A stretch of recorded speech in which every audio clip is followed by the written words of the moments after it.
Dancing Dan's Christmas Gift by Damon Runyon, read by Susan Madon.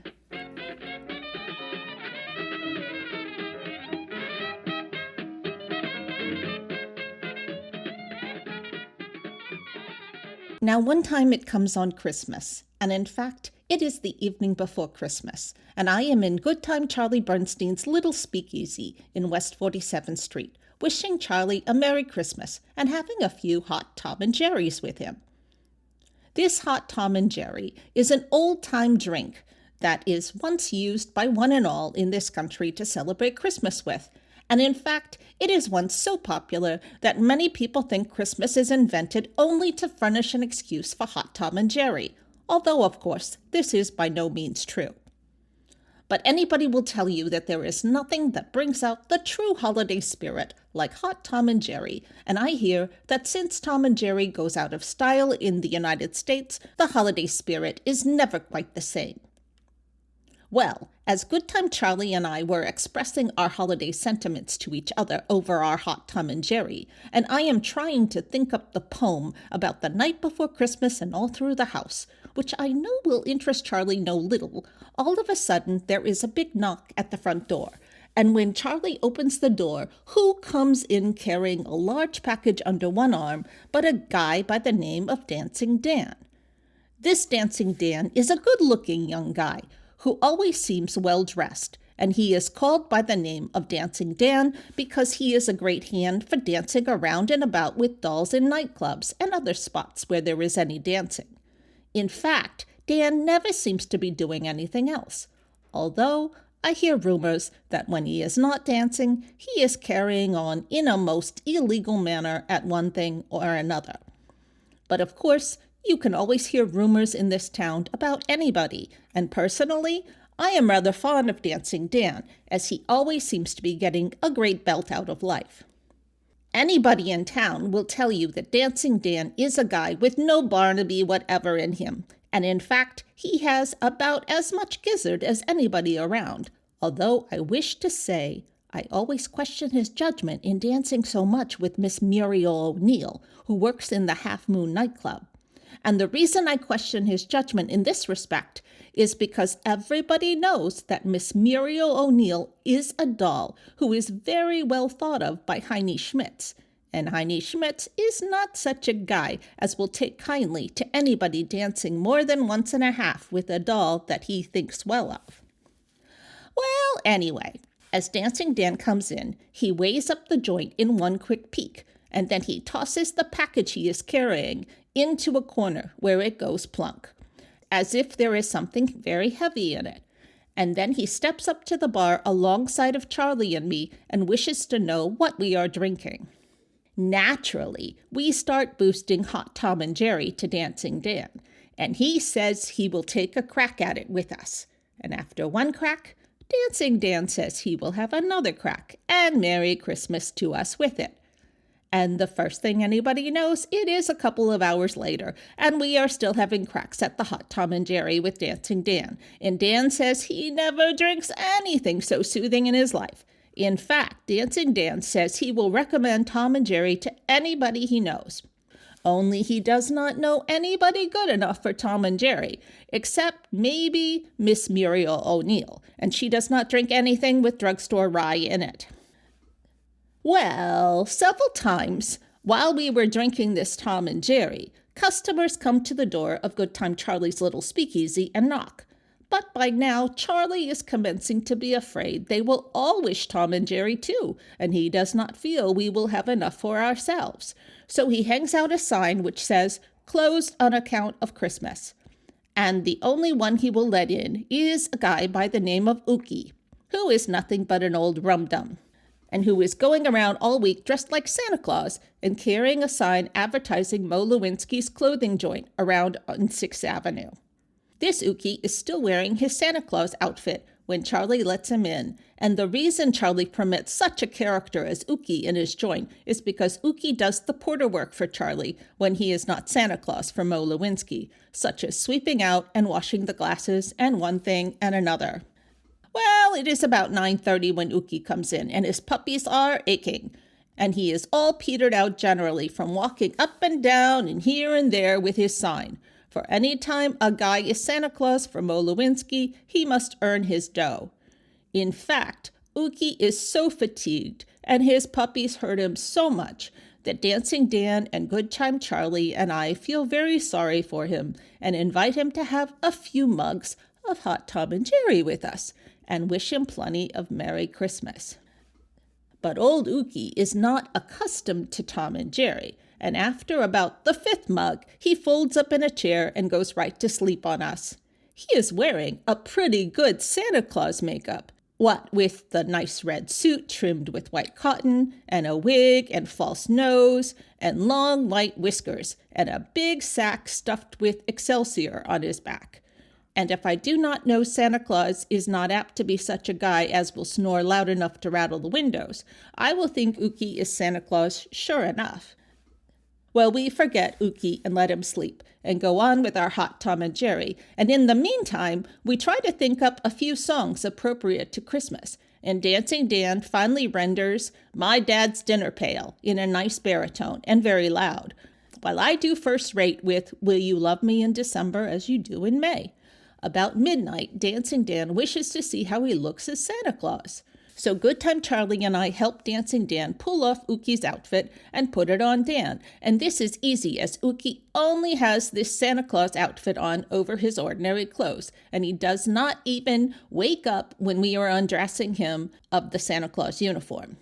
Well, I wish to say I've seen many a Santa Claus in my time, but I never see a better-looking Santa Claus than Dancing Dan, especially after he gets the wig and white whiskers fixed just right, and we put a sofa pillow that Good Time Charlie happens to have around the joint for the cat to sleep on down his pants to give Dancing Dan a nice fat stomach, such as Santa Claus is bound to have.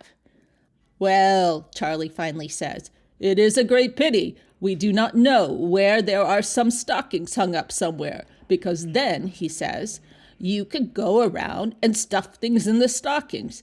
As I always hear, this is the main idea of Santa Claus. But, Charlie says, I do not suppose anybody in this section has any stockings hung up, or if they have, he says, the chances are they are so full of holes they will not hold anything. Anyway, Charlie says, even if there is any stockings hung up, we do not have anything to stuff them in. Although personally, he says, I will gladly donate a few pints of scotch. Well, I am pointing out that we have no reindeer, and that a Santa Claus is bound to look a terrible sap if he goes around without any reindeer. But Charlie remarks seem to give Dancing Dan an idea, for all of a sudden he speaks as follows. Why, Dancing Dan says, I know where a stocking is hung up. It is hung up by Miss Muriel O'Neill's flat over here in West 49th Street. The stocking is hung up by nobody but a party by the name of Grammar O'Neill, who is Miss Muriel O'Neill's grandmama. Dancing Dan says, Grammar O'Neill is going on 90-odd, he says. And Miss Muriel O'Neill told me she cannot hold out much longer, what with one thing and another, including being a little childish in spots. Now, Dancing Dan says, I remember Miss Muriel O'Neill telling me just the other night how Grammar O'Neill hangs up her stocking on Christmas Eve all her life, and, he says, I judge from what Miss Muriel O'Neill says that the old doll always believes Santa Claus will come along one night and fill the stockings full of beautiful gifts. But, Dancing Dan says, Miss Muriel O'Neill tells me Santa Claus never does this, though Miss Muriel O'Neill personally always takes a few gifts home and puts them into the stocking to make Grammar O'Neill feel better. But of course, Dancing Dan says, these gifts are nothing much because Miss Muriel O'Neill is very poor and proud and also good and will not take a dime off anybody, and I can lick the guy who says she will. Now, Dancing Dan says, it seems that while Grammar O'Neill is very happy to get whatever she finds in her stocking on Christmas morning, she does not understand why Santa Claus is not more liberal, and, he says, Miss Muriel O'Neill is saying to me that she only wishes she can give Grandma O'Neill a real big Christmas. One real big Christmas before the old doll puts her checks back in the rack. So, Dancing Dan states, here is a job for us. Miss Muriel O'Neill and her grandmama live all alone in this flat over in West 49th Street. And, he says, at such an hour as Miss Muriel O'Neill is bound to be working, and the chances are Grandma O'Neill is sound asleep, we will just hop over there and Santa Claus will fill her stocking with beautiful gifts. Well, I say, I do not see where we are going to get any beautiful gifts at this time of night, what with all the stores being closed, unless we dash into an all-night drugstore and buy a few bottles of perfume and a bum toilet set, as guys always do when they forget about their ever-loving wives until after the store hours on Christmas Eve. But Dancing Dan says never mind about this, but let us have a few more Tom and Jerry's first. So, we have a few more Tom and Jerry's, and then Dancing Dan picks up the package he heaves into the corner and dumps most of the Excelsior out of Oki's Santa Claus sack and puts the bundle in, and Good Time Charlie turns out all the lights but one and leaves a bottle of scotch on the table for Oki for a Christmas gift, and away we go. Personally, I regret very much leaving the hot Tom and Jerry, but then I am also very enthusiastic about going along to help Dancing Dan play Santa Claus, while Good Time Charlie is practically overjoyed, as it is the first time in his life Charlie is ever mixed up in so much holiday spirit.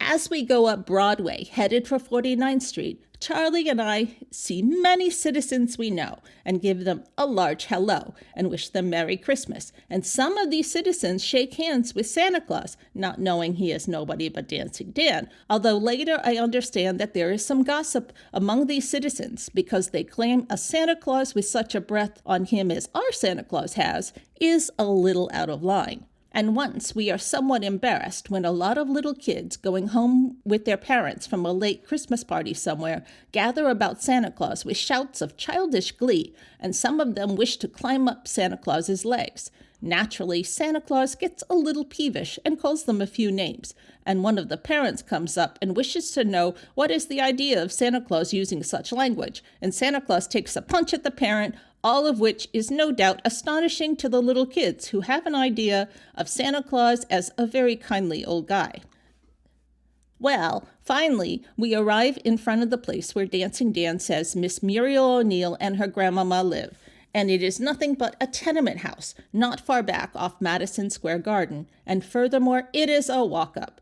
And at this time, there are no lights burning in the joint except a gas jet in the main hall, and by the light of this jet, we look at the names on the letterboxes, such as you always find in the hall of these joints, and we see that Miss Muriel O'Neill and her grandmama live on the 5th floor. This is the top floor, and personally, I do not like the idea of walking up 5 flights of stairs, and I am willing to let Dancing Dan and Good Time Charlie go.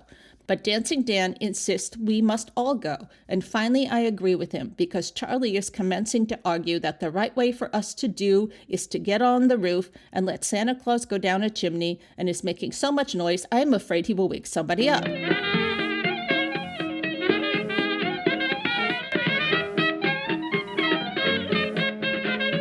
So up the stairs we climb, and finally we come to a door on the top floor, which has a little card in the slot that says O'Neill, so we know we reach our destination. Dancing Dan first tries the knob, and right away the door opens, and we are in a little 2 or 3 room flat with not much furniture in it, and what furniture there is very poor. One single gas jet is burning near a bed in a room just off the one the door opens into, and by this light we see a very old doll sleeping on the bed. So we judge this is nobody but Grandma O'Neill. On her face is a large smile, as if she is dreaming of something very pleasant. On a chair at the head of the bed is hung a long black stocking, and it seems to be such a stocking that is often patched and mended. so we can see that what Miss Muriel O'Neill tells Dancing Dan about her grandmama hanging up her stocking is really true. Although, up to this time, I have my doubts. Finally, Dancing Dan unslings the sack on his back and takes out his package and unties this package, and all of a sudden, out pops a raft of big diamond bracelets, and diamond rings, and diamond brooches, and diamond necklaces, and I do not know what else in the way of diamonds. And Dancing Dan and I begin stuffing these diamonds into the stocking, and Good Time Charlie pitches in and helps us. There are enough diamonds to fill the stocking to the muzzle, and it is no small stocking at that, and I judge that Grandma O'Neill has a pretty fair set of bunting sticks when she is young. In fact, there are so many diamonds that we have enough left over to make a nice little pile on the chair after we fill the stocking plumb up, leaving a nice diamond-studded vanity case sticking out of the top, where we figure it will hit Grandma O'Neill's eye when she wakes up. And it is not until I get out into the fresh air again that all of a sudden, I remember seeing large headlines in the afternoon papers about a 500 G's stick-up in the afternoon of one of the biggest diamond merchants in Madon Lane when he was sitting in his office. And I also recall once hearing rumors that Dancing Dan is one of the best lone hand get-em-up boys in the world. Naturally, I commence to wonder if I am in the proper company when I am with Dancing Dan, even if he is Santa Claus. So I leave him on the next corner arguing with Good Time Charlie about whether they ought to go and find some more presents somewhere and look for other stockings to stuff, and I hasten home and go to bed. The next day, I find I have such a noggin, I do not care to stir around. In fact, I do not stir much for a couple of weeks. Then one night, I drop around to Good Time Charlie's little speakeasy and ask Charlie what is doing. Well, Charlie says, many things are doing, and personally, he says, I'm greatly surprised I do not see you at Grandma O'Neill's wake. You know Grandma O'Neill leaves this wicked old world a couple of days after Christmas, Good Time Charlie says. And Miss Muriel O'Neill states that Doc Moggs claims it is at least a day after she is entitled to go. But she is sustained, Charlie says, by great happiness in finding her stocking filled with beautiful gifts on Christmas morning.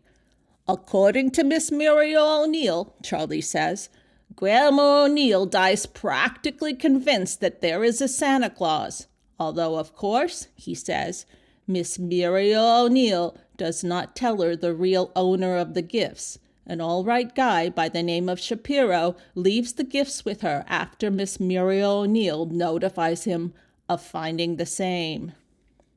It seems, Charlie says, the Shapiro is a tender-hearted guy who is willing to help keep Grandma O'Neill with us a little longer when Doc Moggs says leaving the gifts with her will do it.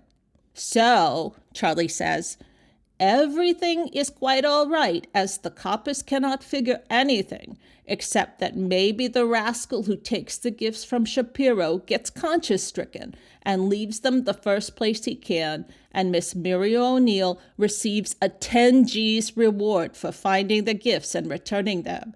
And, Charlie says, I hear Dancing Dan is in San Francisco and is figuring on reforming and becoming a dancing teacher so he can marry Miss Muriel O'Neill. And of course, he says, we all hope and trust she never learns any details of Dancing Dan's career.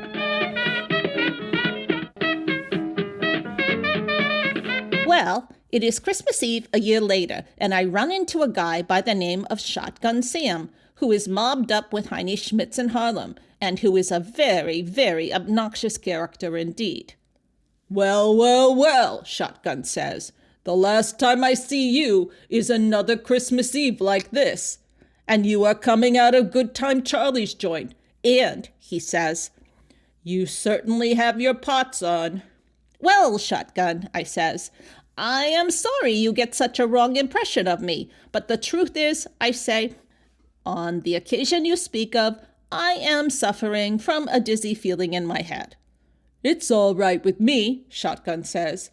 I have a tip this guy, Dancing Dan, is in Good Time Charlie's the night I see you, and Mocky Morgan and Gunna Jack and me are casing the joint because, he says, Heine Schmitz is all sored up at Dan over some doll. Although, of course, Shotgun says, it is all right now, and Heine has another doll.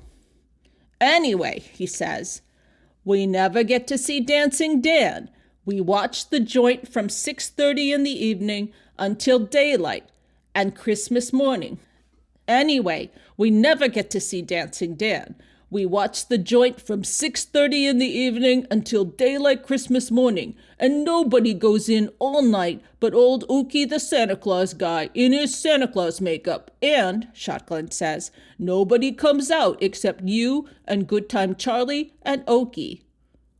Well, Shotgun says, it is a great break for Dancing Dan. He never goes in or comes out of Good Time Charlie's at all because, he says, we are all waiting for him on the second floor front of the building across the way with some nice little sawed-offs, and we are under orders from Heine not to miss.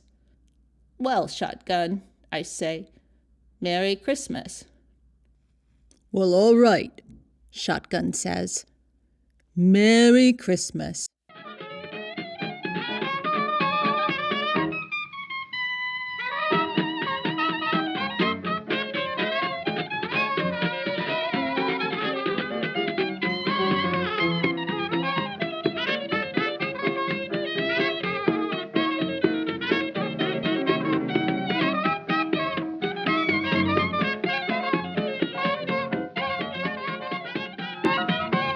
That was fun to record, and I hope you enjoyed listening to it.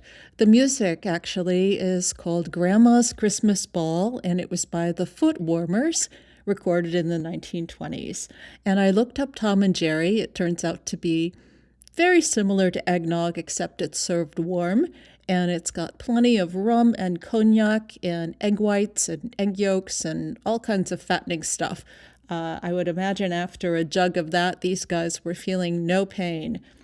Anyway, I'm going to leave you with a bonus track I recorded about 5 years ago in Hong Kong, the Christmas song. Merry Christmas and Happy New Year.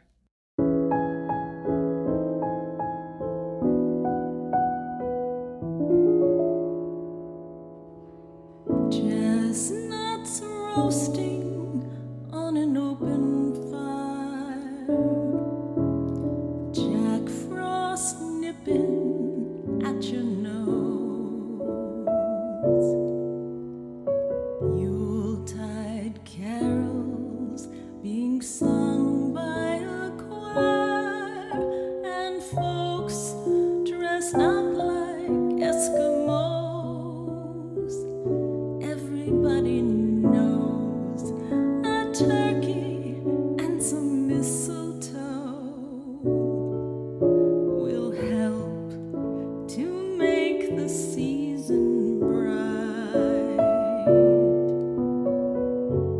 Tiny tots with their eyes all aglow will find it hard to sleep tonight. They know that Santa's on his way. He's loaded lots of toys and goodies on his sleigh, and every